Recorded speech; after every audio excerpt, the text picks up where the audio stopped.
Hey guys, welcome to Me's Is Me. I'm Sylvia, and if you want to stick around and watch me critique this piece of art, let's go ahead, watch it together, and you're just gonna hear my thoughts as we watch this video.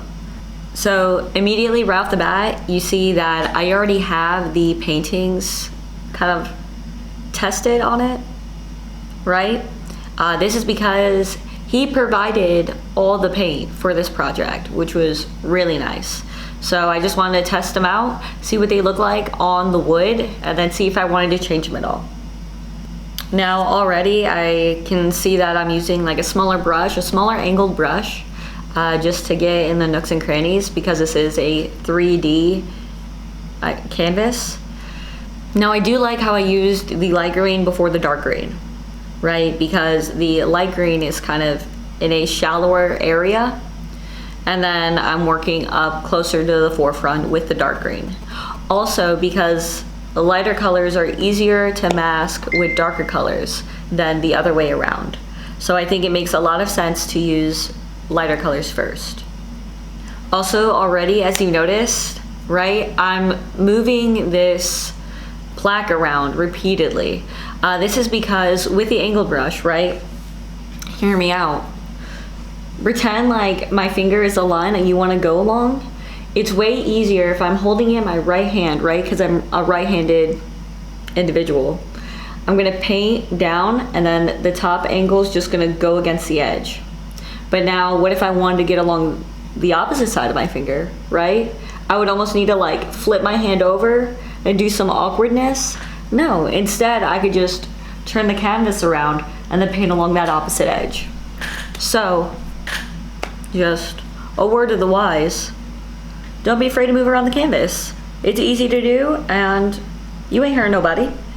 Go ahead and do it.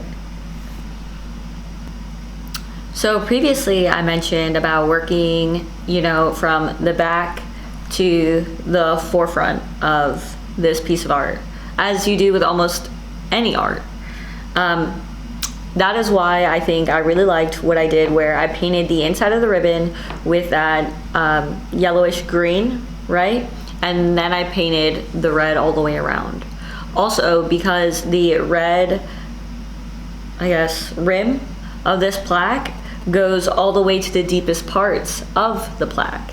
So it makes sense to paint all the red because that's also the deepest part.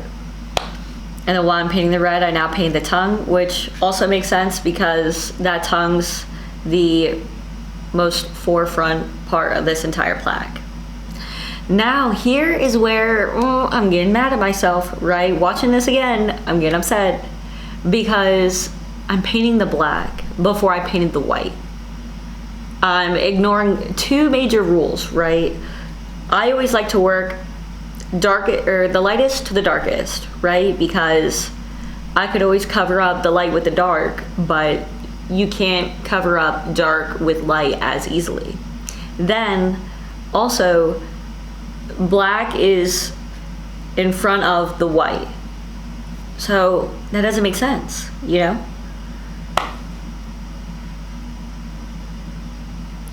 Oh, look at me. Gosh, why am I painting the black like spots on the inside of this cobra's headpiece thing? Like, why would I do that? I think that was a really bad call because then obviously there's bare wood in between the black part and the yellow on the inside of the snake's scales.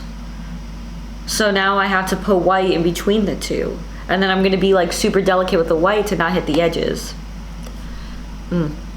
Bad call, bad call.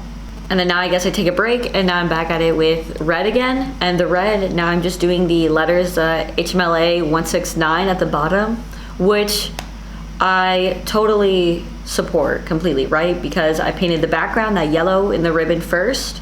So if the yellow got on the letters or whatever, it's easily covered with the red, as well as now I don't have to worry about painting in that yellow inside the letters or anything and then not hitting the red. So overall, really happy with that banner. Now I'm finally getting to the white. Now, again, this is, I hate it so much. Just because it's like, why did I wait to paint the white? The lightest color. Why did I wait? You know, and it's also the furthest back. It doesn't make any sense. And I think I was just so excited and focused on the snake that I started painting the snake first, and I didn't plan this out better. And look at, ooh, I'm struggling. I am struggling in that small little like cracks at the bottom. And here, look, you see me start to paint the white that's gonna go on the inside of that snake's thing. And you could tell I'm like hesitant about it. I'm like, oh no, like it's gonna be too tight squeeze. I don't wanna hit any of the other colors. All of that could have been prevented if I painted the white first.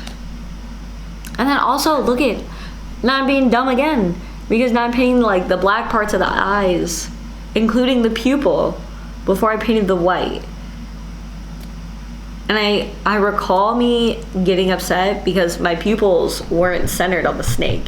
And I remember being like, you know, why not? And it's because I painted the pupils before the white. And so if I messed up with the white to smooth it out, right, it would shape the pupil differently. So like, I was making this snake look cross-eyed at one point.